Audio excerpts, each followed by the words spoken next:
Evet, galiba başladık. Henüz yüklenmiş görünmüyor bende. Biraz bekliyorum. Tamam, şimdi başladı görünüyor. Merhabalar sevgili Kahramanmaraş Türkçe İmam Üniversitesi Arkeoloji Bölümü öğrencileri ve kıymetli dinleyenler. Bugün Kahramanmaraş Türkçe İmam Üniversitesi Arkeoloji Bölümü olarak düzenlediğimiz konferanslar serisinin bir diğeriyle buluşuyoruz. Bugün bize kıymetli Ayara Isova antropoloji üzerine bir sunum gerçekleştirecek. Eminim oldukça faydalı olacak gerek öğrencilerimiz gerekse dinleyicilerin hepsi için. Aya hakkında kısa bir bilgi vereceğim size. Özgeçmişini okuyacağım ama önce kendisine bir merhaba diyelim. Hello Aya, can you Hello, hear Hande. me? Hi. Firstly, thank you for accepting our invitation for the seminar. And I believe your presentation will be highly productive for our audience.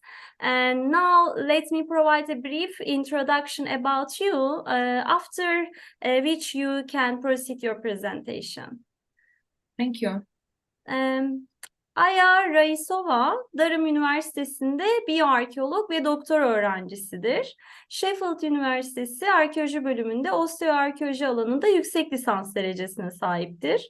Şu anda Aya'nın doktora projesi Kazakistan'daki erken göçebe topluluklara odaklanmakta olup çalışma bölgesinin kapsamlı bir şekilde anlaşılması için çeşitli biyoarkeoloji kanıtları kullanmaktadır. Araştırması kapsamında fotogrametri kullanarak insan kemiklerinin 3D modellerini oluşturmaktadır.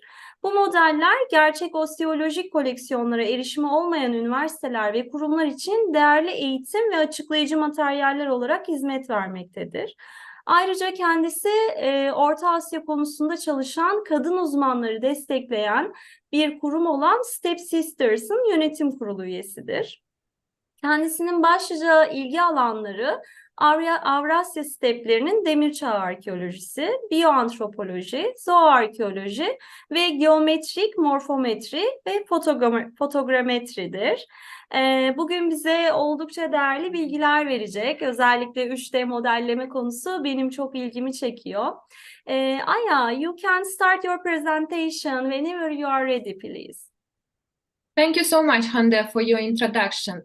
I would like to say some words in Turkish.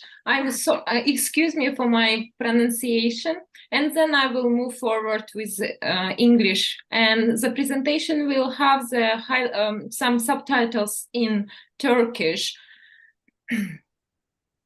Kahramanmaraş Sütçü İmam Üniversitesi Arkeoloji Bölümü öğrencilerine ve dinleyicilere merhaba. Hande Gülcanlı ve bölüm hocalarına beni davet ettikleri için teşekkür ederim.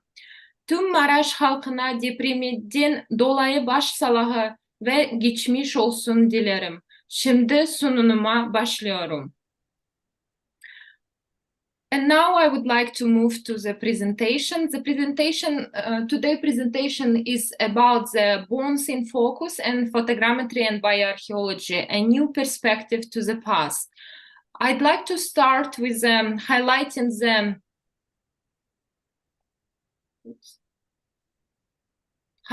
the main topics that I would like to discuss today. And hopefully at the end of this presentation, my audience will gain more information about what is bioarchaeology, what can a skeleton tell you, how to handle human remains with respect and care, as well as the ethical consideration in bioarchaeology, and some techniques for determining age and sex from skeletal remains. And at the end of my presentation, I would like to briefly highlight the application of photogrammetry in bioarchaeology.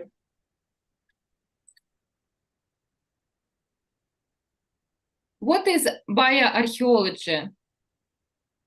Bioarchaeology is in this interdisciplinary field that combines biological anthropology and archaeology to study human skeletal remains within an archaeological context. Bioarchaeologists provide and allow us to reconstruct past human activities, as well as to talk about, to gain some information about the demography of Asian population, the application of genetics to paleontology, as well as mortuary studies. People from different countries have various names for bioarchaeology. For instance, some European researchers prefer to use osteoarchaeology rather than bioarchaeology. But in the context of the current presentation, we will use the term bioarchaeology. One of the bioarchaeologists who has made significant contribution to the field is Jane Ellen Buikstra, who is American bioarchaeologist and anthropologist. She is credited with popularizing the term bioarchaeology in United States. You can see on the presentations, I have put some of them, her works. One of them that includes investigating the evolutionary history of ancient tuberculosis in Americas based on archaeologically recovered pathogen DNA. Her pioneering work in the development of bioarchaeological research has had a lasting impact on the field, as evidenced by the essays in honor of her work.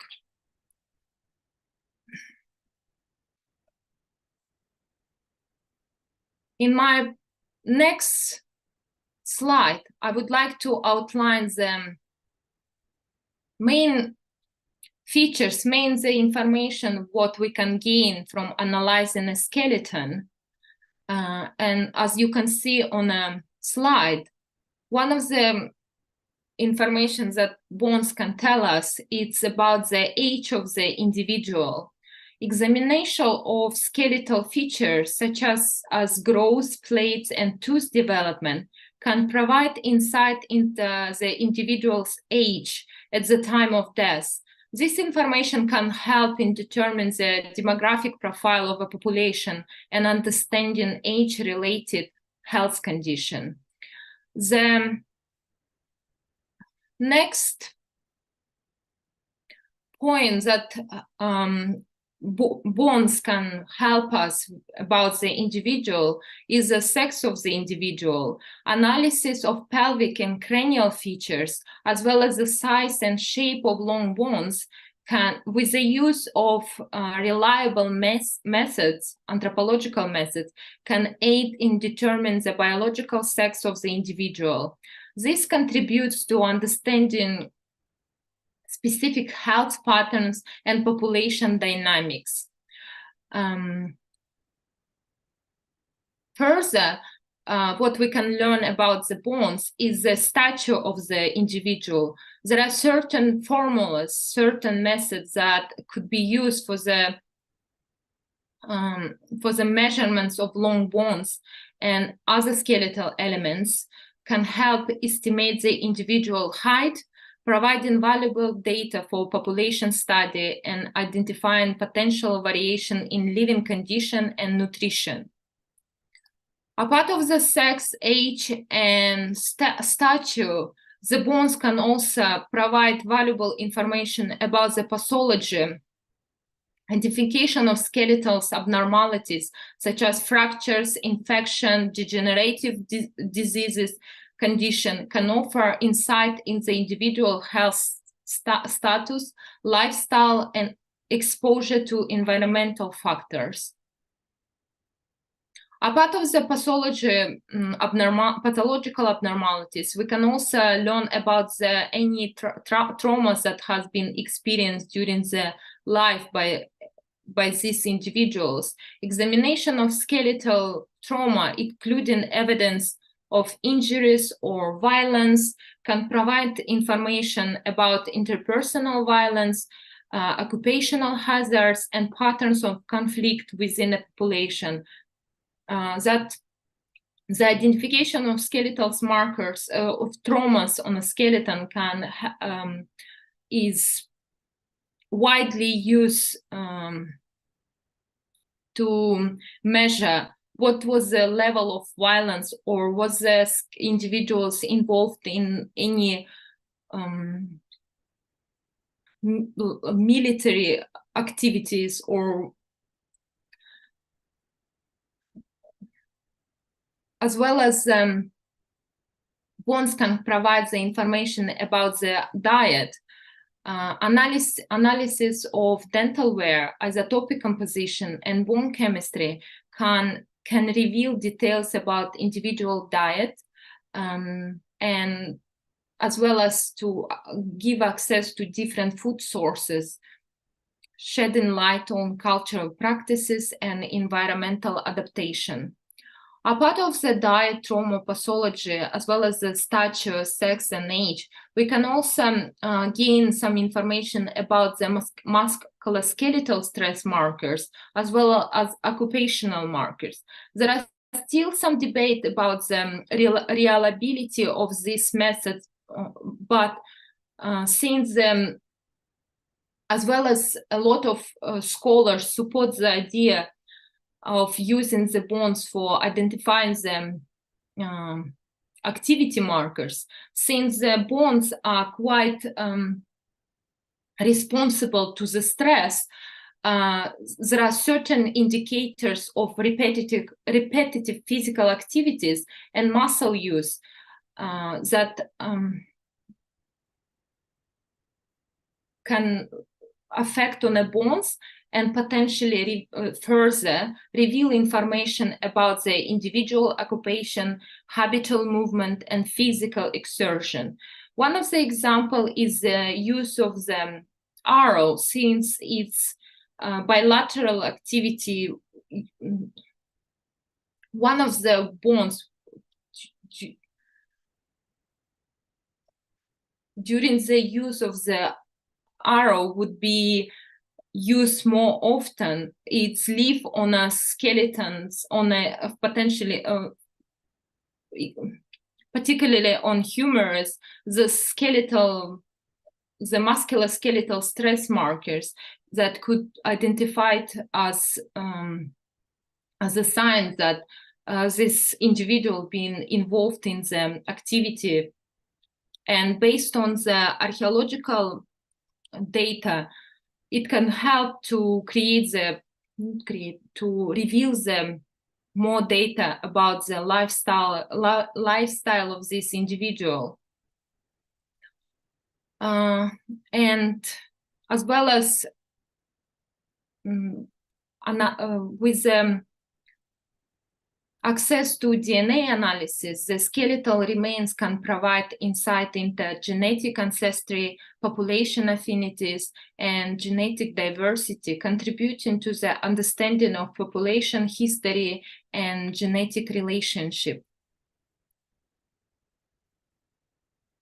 I'm so sorry, I have not moved the slides on PowerPoint, so you couldn't see the further slide. I'll keep it like that for a couple of minutes longer, just for you to have time in case you want to read it in Turkish. There are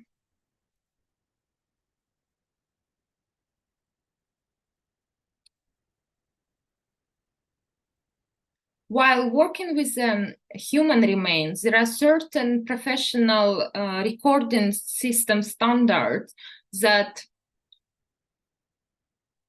important to follow while you are working with the human remains. I have highlighted those that the fundamental recording system standards. They are open access.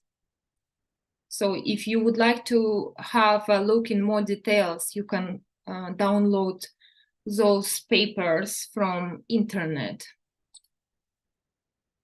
The recording The recording system started with following the protocol, has to follow the certain stages. And after you have gained the permission and approval for handling skeleton remains, it's important to follow the standards and document them, all the found the skeletons precisely. I have highlighted the main stages of recording the skeleton remains. That includes document the location and context of the skeletal remains, including any associated artifacts or materials. After you establish a systematic method for recording and documenting skeletal elements using the standardized form in photography, you can move to recording any skeleton inventory, like record what is how many skeletons are preserved in this particular burial of this individual, as well as if there are any pathologies discovered, traumas, or any unique features.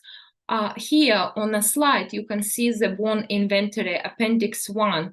It usually comes as with a that's an essential part of the skeleton recording protocol, and depends on what are the bones presented. You can highlight, or it could be individual between the researchers. The point of this inventory is to show how many bones presented how many bones are preserved of this particular individual, and what is the preservation level.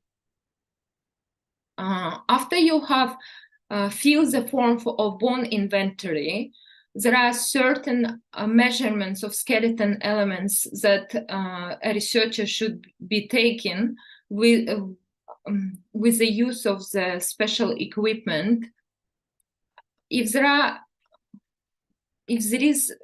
they're required to collect samples for DNA analysis, stable isotope analysis, or other specialized studies if required. Ensure proper storage and preservation of skeletal remains to prevent damage or deterioration. Since the human remains are quite relatively fragile, and any damage could jeopardize the further result of research, it's important to handle the human remains with care and carefully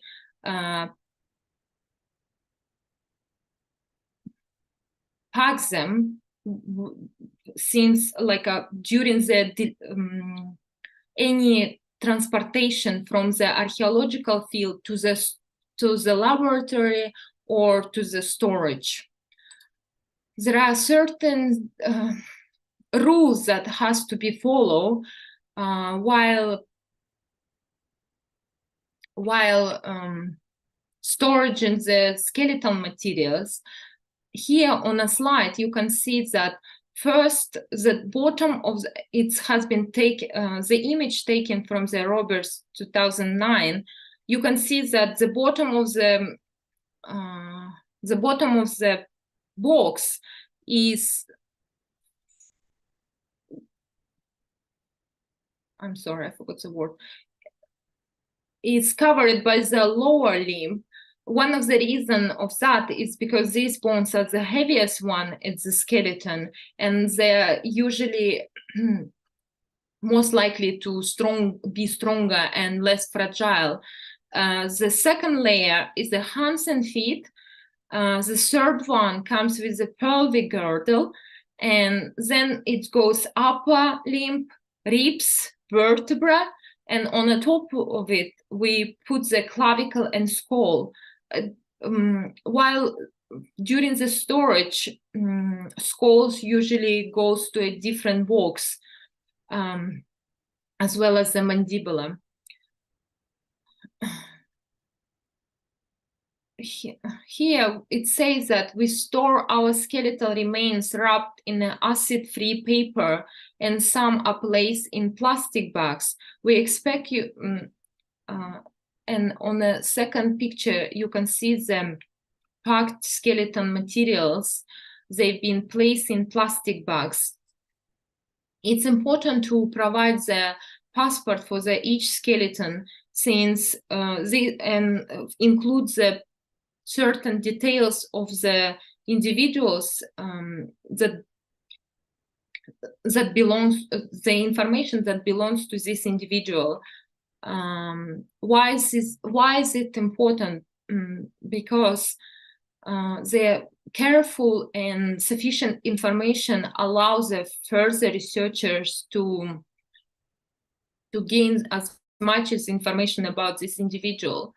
Usually the passport of the skeleton includes the unique number that identifiable for this skeleton, the location and context of where exactly this individual has been found in archaeological context, as well as the year, and full skeletal inventory, which means that what are the bones could be found in this, what are the bones belong, what are the bones of preserved, safe at this, that belongs to this individual.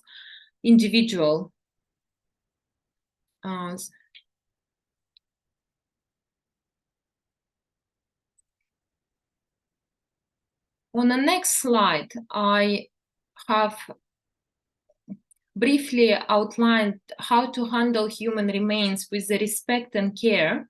Handling skeletal materials with care and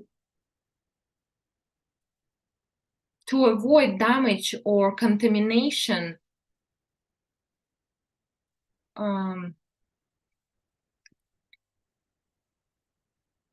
it's advisable to use the gloves when necessary when you're working with the human remains, to prevent any transfer from the skin, as well as to keep detailed records of the provenance and condition of the skeletal materials for future reference that I has highlighted earlier already. Use acid-free tissue paper or storage boxes to protect the bones from environmental damage, and properly clean and dry skeletal materials before storage to prevent decay and degradation. Here, you can see updated guidelines to the standards for recording human remains. I also has added the QR code, so if you're interested to learn more details about the standards for recording human remains, you can use the QR code.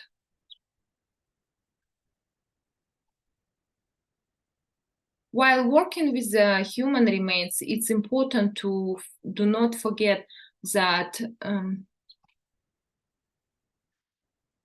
that you're working with human remains and respect the dignity of the individuals and follow the professional standards and guidelines. These ethical considerations are essential for conducting archaeological research and managing human remains with integrity and sensitivity. The further slides, I would like to briefly outline the main methods for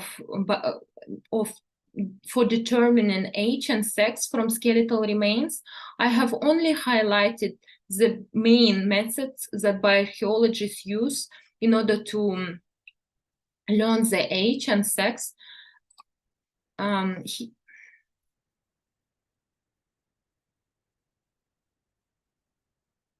Here's a I have presented the table of the main age estimation method, as well as the references where you can find more details about each of the methods.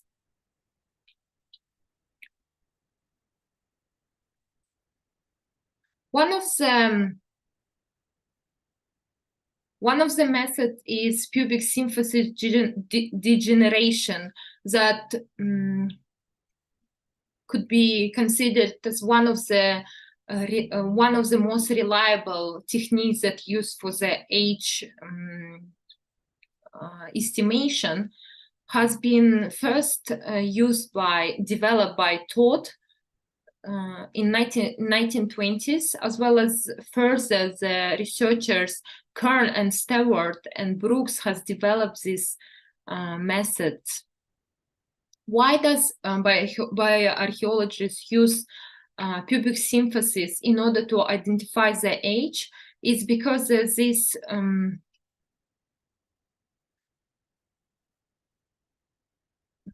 the pubic symphysis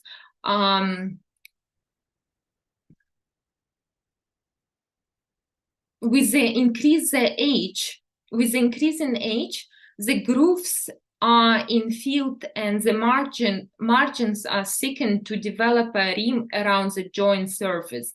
I have highlighted here with yellow color, and further on a different slide, I will show that how would it change with the age, because from this paper you can see that the grooves and margins are quite clear, which can suggest us that this piece of bone belongs to younger individuals rather than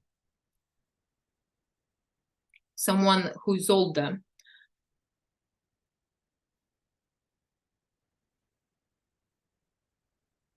As you can see on this slide, there are certain stages has been suggested by Todd in 1920s, and depends on the phase of this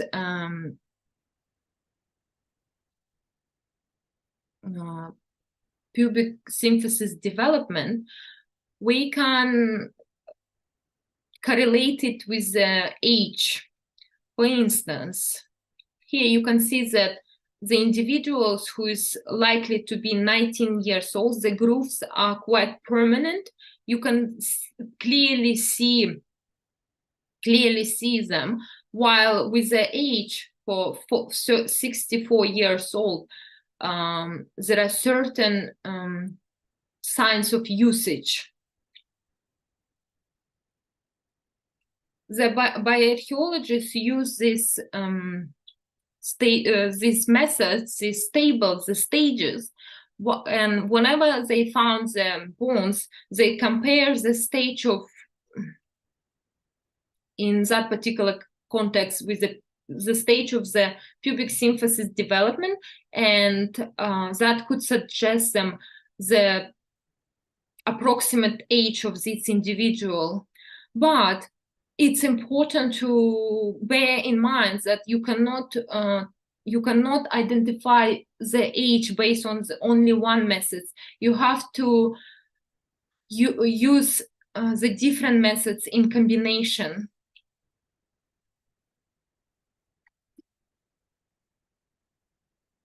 For instance,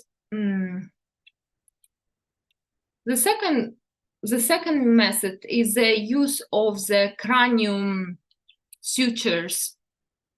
At birth, the cranium consists of several bones between that all connected with. Between them lies the sutures, as you can see on a second photo. And these cranial bones fuse together as the sutures gradually close with increase in age. From this photo, depends on the stages. You can see the first photo is 0, 1, 2, 3. These stages of ectocranial suture closure show us how do they change during the time with the age, and if the 0 stage most likely belong to younger individuals, then this on a stage 3 you can see there are the sutures, they are almost not seen, so we can they're certainly less than on a stage 0. Another method that is used by archaeologists is morphology of sternal rib end, and as been suggested on this illustration, it represents the sternal rib end morphological changes with age. It applies the same logic, I would say, as with the pubic symphysis. With the age, it's get the sign of usage comes more prominent rather than in earlier stage of development, in early age. And another method that bioarchaeologists use is the dental wear. But before I move to dental wear, I would like to add that gradually the rim becomes thinner and irregular, and surface porosity and an overall rage appearance develop. And I believe this photo on the right side is showing that. Another method is dental wear, and as you can see from these both photos, the dental wear of the individual on the left side is more prominent rather than on the left side, on the right side. That could suggest us that individual on the right side is the age of the individual on the right side is younger than on the left side.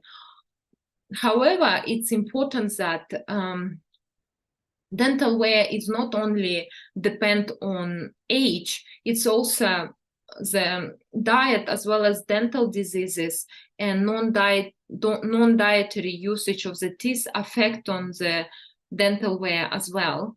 In summary,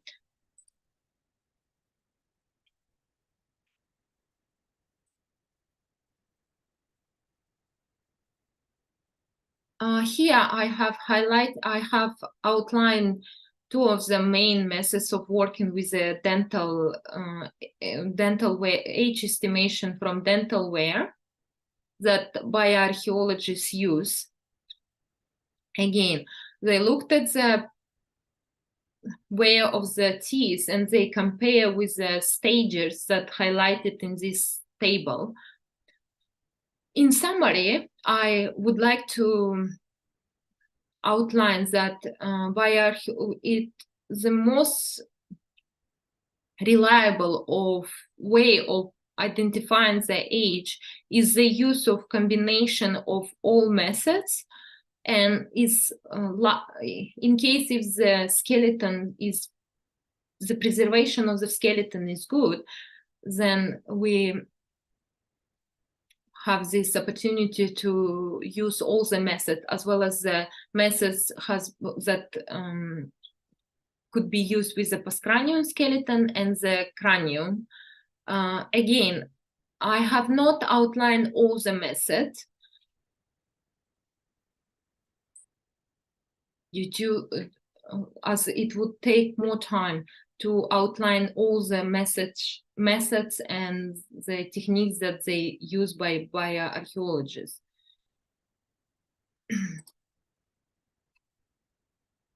Another important information that bones can tell us, it's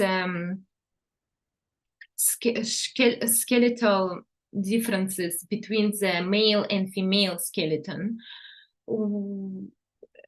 From the visual observation, we can assume that male skeleton would be different in size, as often male bones are larger than adult females, as well as the robusticity.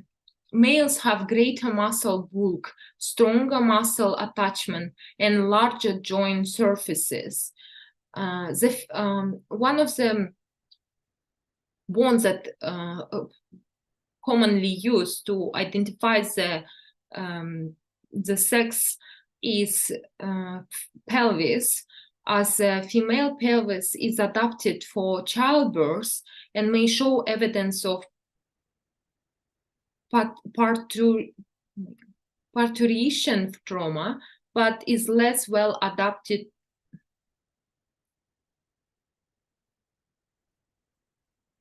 If we have access to the analysis, then it could be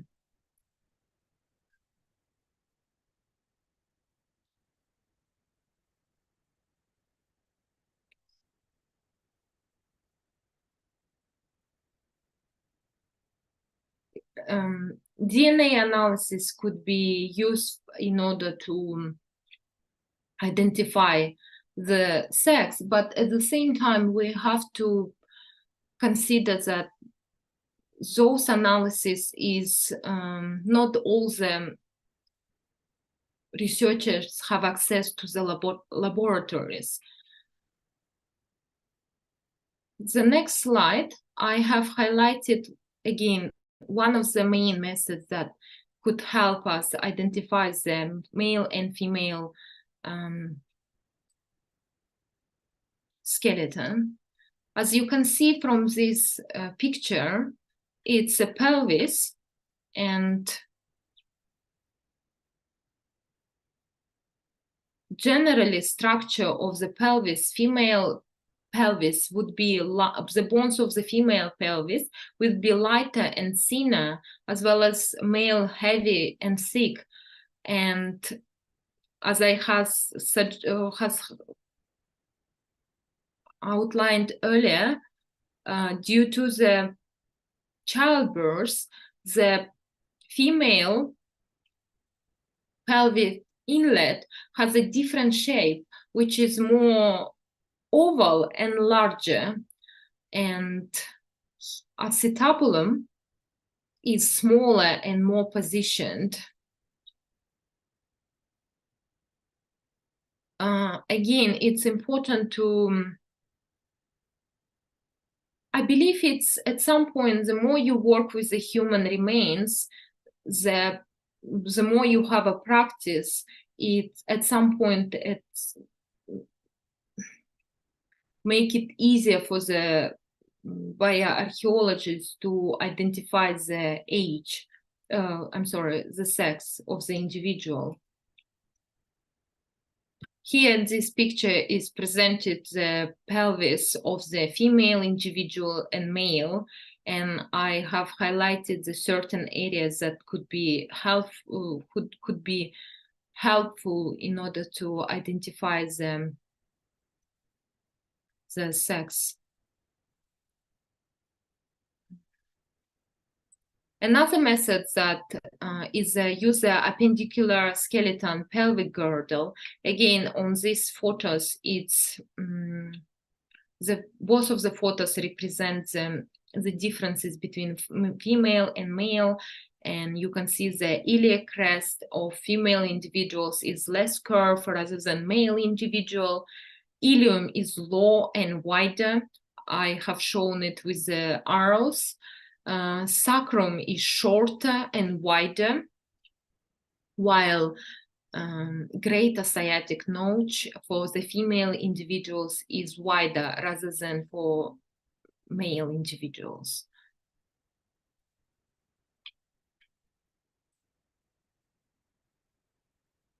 And here, once again, the photos of the pelvic outlet from the different perspective that shows that female pelvis is more wider and oval, again, due to the adaptability to childbirth. Another bone that is used in order to identify the sex differences, it could be cranium. And here I have put the photo of the female and male skull that highlights for instance, you can see from the skull of male that glabella is more robust and prominent rather than female skull. And as well as the mastoid process is bigger, and occipital protuberance, it's, I would say, more prominent and bigger for male individuals. However, it's important to remember this table is, I believe it's more clear at identifying the main recording sexual dimorphic cranial traits. And you can see what are the stages of differences changing from female to male individuals in regards of glabella, mastoid process, nuptial crest, supraorbital margins, and mental eminence. However, it's important to remember that depends on the different population groups, the certain standards could be different. For more information, since I won't be able to outline all the methods that is used by biological anthropologists, bioarchaeologists, osteoarchaeologists to identify the sex and age, I have highlighted here the main well-regarded books in the field of human skeletal analysis, bioarchaeology, and osteoarchaeology. Most of them,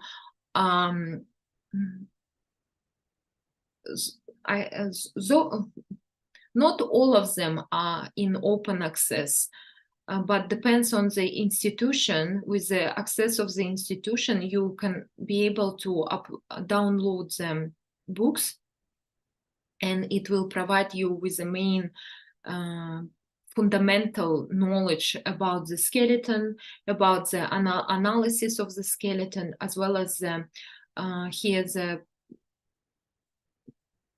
books of juvenile osteology. Working with the juvenile bones is way harder in regard of identifying the age and sex, since with juvenile individuals, they're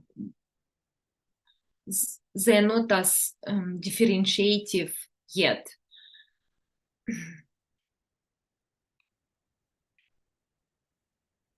And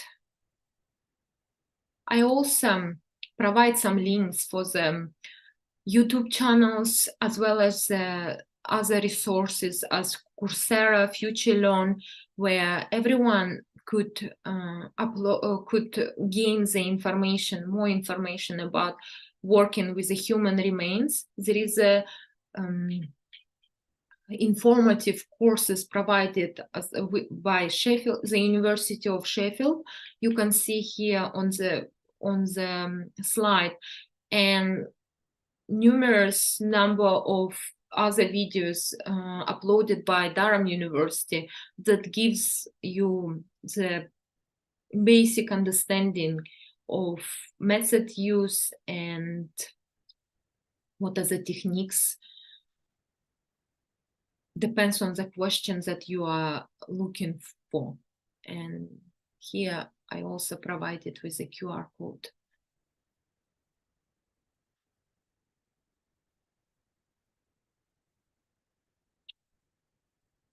My next slide that I would like to take your attention is photogrammetry and its application in bioarchaeology. Photogrammetry is one of the topics that I'm working currently. I'm working with the use of photogrammetry in bioarchaeological context. I believe that the photogrammetry, and based on the research provided earlier by numerous scholars, photogrammetry has a great potential to be used while working with the human remains. There are certain advantages of using the photogrammetry, and it has been proved that photogrammetry, 3D models created by the use of photogrammetry provided there is a high level of details and accuracy as well as capture complex skeletal structures, and the potential for documentation and analysis without physical manipulation of the remains. Further, I will demonstrate the certain papers that compare the use of the photogrammetry with other 3D scanning methods that more expensive, and not many of them portable. When I started my PhD, I started with the use of microscope, which was the equipment itself was quite heavy, that I had some issue with relocating the equipment with me to a different country while going for data collection. And with the time, I have changed my mind and I decided to use the photogrammetry. And the further I did my research, I have discovered that photogrammetry has is absolutely has not only advantages against of the use of microscope, but also is way more convenient practically. As well as in my research, I also outline the advantage of use photogrammetry for the educational purposes, because there are not all of the educational organization, universities, institution have actually access to skeletal remains, and many students, although they have a course in, for instance, bioarchaeology, not many of them had a chance actually of working with human remains, which is essential, which are important while you're working with in the field of bioarchaeology. As well as it has a great potential to be used in the museum for the displaying human remains. While I was working with photogrammetry, I have used certain equipments that I have highlighted here, and here you can see the photo of. Relatively, the equipment for the use of photogrammetry is not as many and is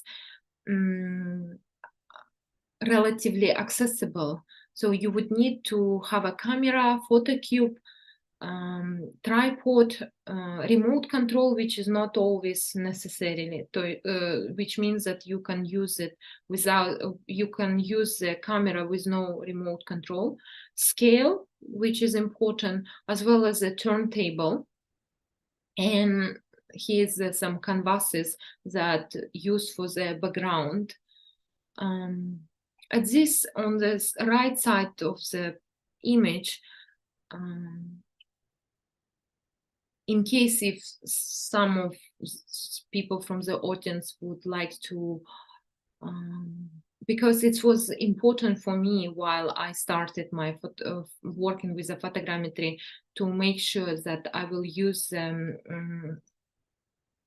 reliable equipment that allows me to have the high quality photos.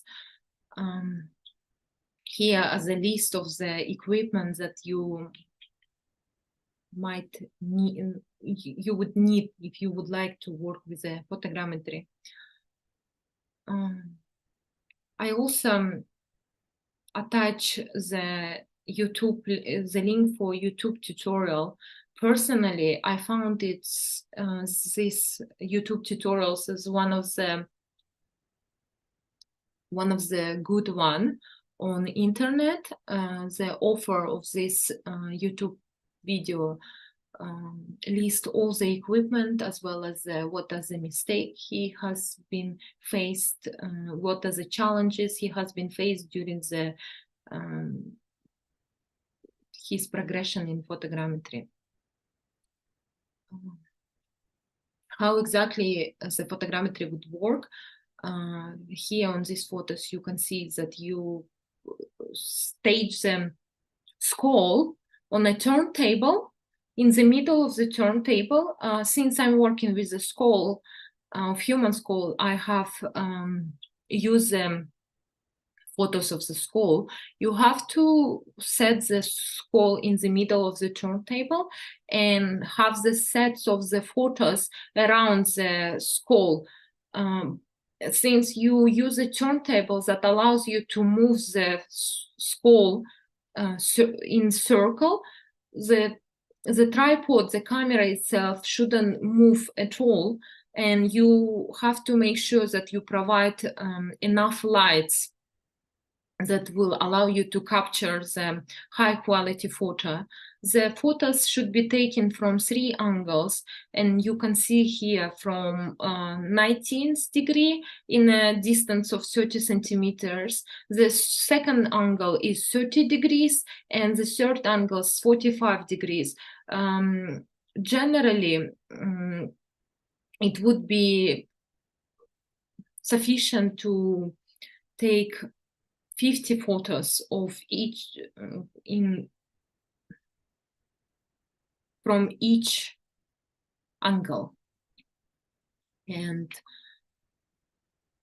here on the right side of the photo, you can see them working in a software to actually creating the 3D models.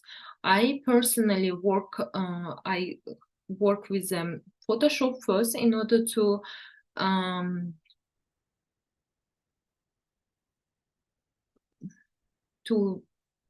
change the shadow to make the photo of the skull better in regard of the color only shadow. And then I use the Agisoft Metashape to render the photos. Here are the essential papers that, again, they're free access with the affiliation of the institute that provides the required details of how to work with the photogrammetry, what are the details of making the good 3D models. And I believe it's my last slide. I would like to thank you all for your attention. If you have any further question, please feel free to ask. Thank you. Thank you, Aya. It is a really productive. It was really productive presentation for our students and all the audience. You mentioned about what to do when we find a skeleton in an excavation, which is really important for us. And our students now, I think they know how to behave to a skeleton. From my side, it's really important because they are not artifacts. They are actual human remains, which they deserve a different behavior to them, different process to them. Thank you so much. Thank you so much, Hande. Aya'ya sunumu için çok teşekkür ediyorum. Burada bize bir kemik bulduğumuzda kazıda nasıl davranmamız gerektiğini, nasıl bir kayıt sürecinden geçmesi gerektiğini, paketlemesine kadar takip etmemiz gereken adımların nasıl olması gerektiğini, bunun standartlarını bize gösterdi. En çok da paylaştığı kitaplar, linkler ve bu alanla ilgili eğitim videoları ile ilgili paylaşımı için teşekkür ederim. Bu anlamda eminim çok faydalı olacaktır. Bunun dışında yine benim çok hoşuma giden kısım insan kemiklerinin aslında böyle bir arkeolojik malzeme gibi düşünsek de aslında bir etik unsuru, etik tartışması olan buluntular olduğunu bize vurguladı. Evet, onlar gerçek insan kemiği ve ona göre muamele etmemiz gerekiyor. Kendisi bu sunumu hazırlarken ben bir iki tane de senin çalışırkenki fotoğrafını koysana dedim. Dedi ki Hande koyamam, onlar insan kemikleri, öyle selfiler çalışırken fotoğraflar uygun değil, etik değil dedi. Çok hoşuma gitti. Koymadı da, koymayı tercih etmedi. Çok hoşuma gitti. Gerçekten bu da bizim için önemli bir husus. En azından öğrencilerimize, kazıdaki ekip üyelerimize hatırlatmış olalım. Genelde kazıda böyle bir kafatasında bir trepanasyon gördüğümüz zaman heyecanlanıyoruz. Ama bunun dışında da bir iskeletin her bir parçasının bize anlatacağı bir hikaye var. Eğer gözlem yoluyla bu hikayeyi algılayamıyorsak analiz yoluyla vereceği bilgiler var. Bunları bize yine hatırlatmış oldu. 3D modelleme kısmı apayrı. Kesinlikle çok hoşuma gitti bu kısım. Zaten kendisinin doktora tezi de bu konuda. Özellikle Covid döneminde biz arkeologlar gerek müze depolarına gerek araziye ulaşamaz bir duruma geldik. Malzememiz elimizde yokken çalışamaz duruma geldik. Ve aslında malzemenin işte 3D modellemesiyle çalışmaların devam edebileceği bir süreçti ki Aya'nın da doktora tezinin odağında bu var. Ne zaman ki esere böyle elimize alıp inceleyemediğimiz bir durum gerçekleşirse o zaman işte 3D modelleme bizim imdadımıza yetişecek gibi görünüyor. I really looking forward to your doctoral dissertation. I'm so excited about you. Thank you so much. Hopefully. Bir soru var mı? Bir bakalım. Herhangi bir sorusu olan var mı? Tıp tıp tıp. I think it was highly informative presentation, Aya. No questions were asked, but I take a note. One of my colleagues sent me this question. He asked, you mentioned ethical rules when doing research on skeletons. What are these ethical rules? Soru diyor ki bazı etik kurallardan bahsettin kemiklerle çalışırken. Nedir bu etik unsurlar? Neden önemlidir? Tekrar bize bir özetlersen sevineceğiz. Aya. Thank you so much for the question. Thank you so much, Hande, for translating the question for me. As I have highlighted earlier, there are certain standards of working with the skeleton remains that include the ethical consideration as well. It's important to not forget that the human remains, although that it has been found in archaeological context, and we can potentially do not have this emotional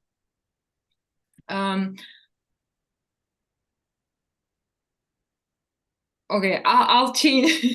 It's important to remember that those human remains, although they've been found in, they belong to archaeological context already, there are still the living human being that been living in a different period, which means that while we transporting the, even while we are digging the human remains, it's important to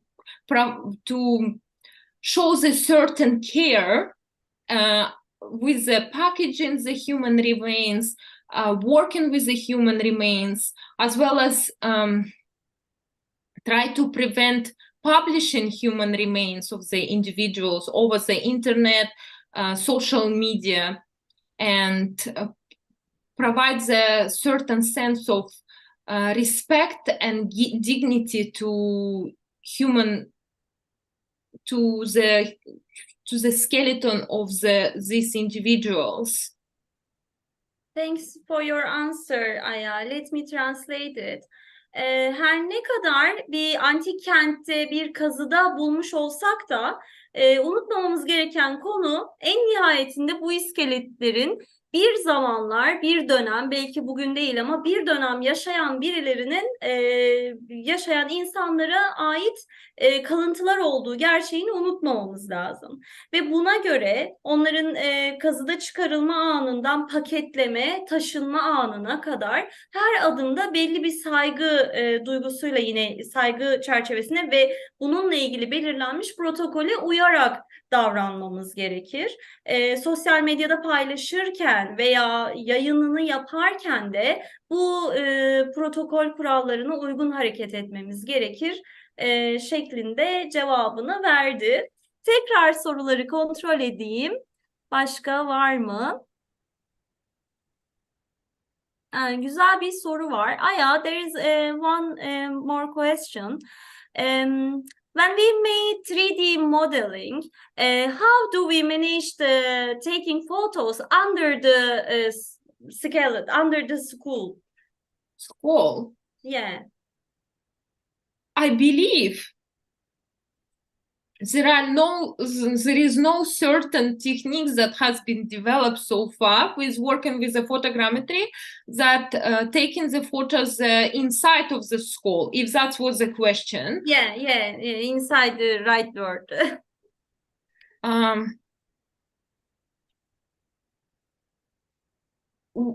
If we want to look at the surface from a different angle, we have this option to turn the skull upside down and take the photos again. And when we are using the software, there is such an option as combine the photos of different chunks that allows us to create the 3D model of the skull, but from the different angles. Handa, let me explain you so it will be easier for you to translate it. Yeah. We take the photos from the angles that have been shown in the photo, and when we want to look for, you can see the fourth photo, the last photo on the bottom of the slide. When we want to look at the photo at the skull from this angle, we take the certain photos again, but on a software, on a program where we're working, we combine these chunks, and from different angles, we create one 3D model. The program does it for us. In case if we have a high quality, good photos, but from the different angles. So we have this option, just put the skull in a different position. I personally have not came across of any publication that talks about the photogrammetry inside of the skull, because the data that we obtain from the skull with the use of photogrammetry is for the measurements, for cranial measurements. If we are looking for the 3D models inside of the skull, it's a different question that I'm not working on. For one of my friends, who is also a bioarchaeologist, she did her research on this question, and she used the methods of making the casts. I see. Let me translate it. Thank you so much.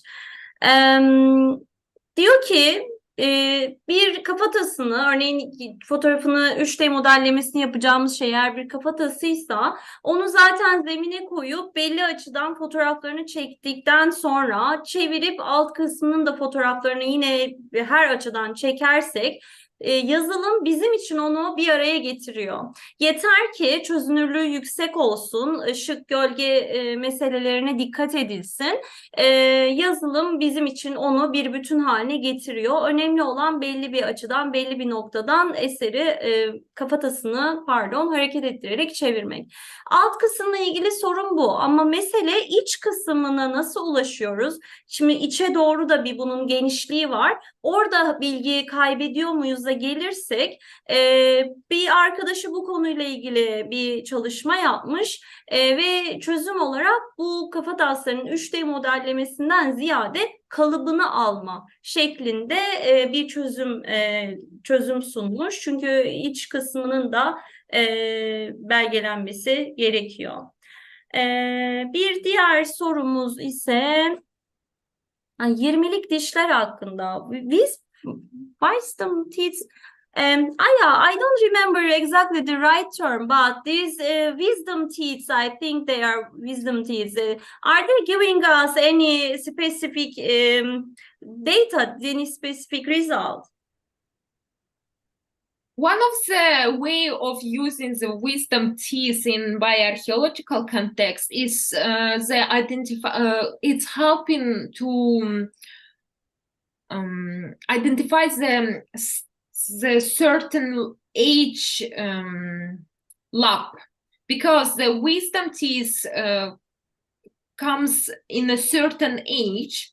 So when we are looking at the skeleton and we can see the presence of the wisdom teeth, it gives us the information that this individual is not younger than 21 years old. Is there any are they always coming in 21st years old? They're not always, but they're more likely. Plus, I believe, do not be mistaken, it might be changing in current time.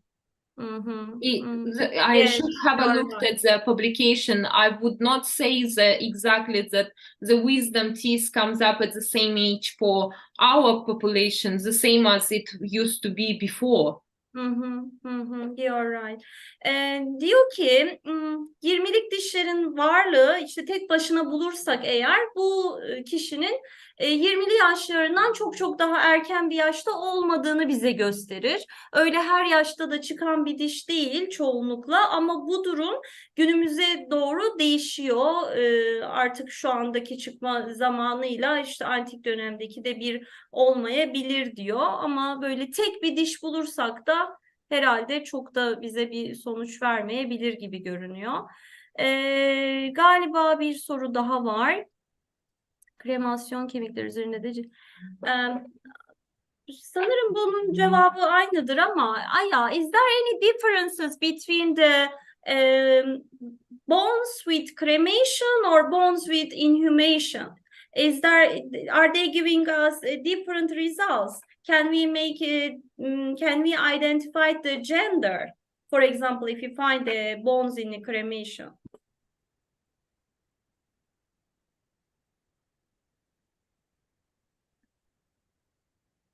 I have never worked with the cremating bones, but I have seen some handbooks that publish in Poland University by Elizabeth, I don't remember the surname, that has published the manual of working with the cremated human remains. There are provide certain information while working with bioarchaeological in a bioarchaeological context, but at the same time, compared to the human remains that has not been cremated, they're less informative. Depends on what question you are looking for. But I believe that the question of the sex and age, they're still able to answer with the use of certain techniques. Thank you so much. Ben şahsen hiç kremasyon, yani yakarak gömü sonrası elde edilmiş bir kemikle çalışmadım diyor. Ama yine de Elizabeth isminde, soy ismini şu an hatırlayamıyorum ama Elizabeth isminde bir uzman bir el kitabı yayınladı. Bu el kitabında yakarak gömü sonrası elde edilmiş kemiklerle ilgili veriler tartışılıyor diyor. Ne olursa olsun, eğer elimizde bir kemik varsa bunun yaş ve cinsiyet tayinini yapabileceğimiz parçalar varsa en azından yapabiliriz diyor. Kremasyon da olsa, inhumasyon da olsa. Hande, if you need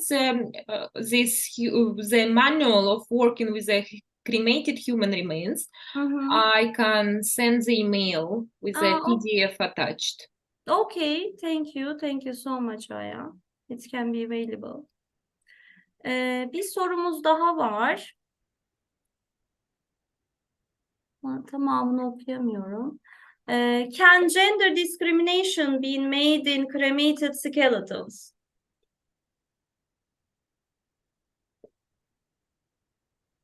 Aya, can you hear? Before I answer this question, I'd like to highlight important moment that from the skeleton remains, you are not able to identify the gender. You can Hı hı, only tell about the biological sex of individual. hı hı. Okay. Diyor ki burada diyor bir kere kemikten diyor yalnızca doğuştan gelen cinsiyetini söyleyebiliriz. Bu ayrımı yapmak istiyorum diyor. Bu terminoloji antropolojide farklı durumları ifade ediyor diyor. Thank you Aya. Thanks for clarification. Başka sorumuz var mı? Bakıyorum.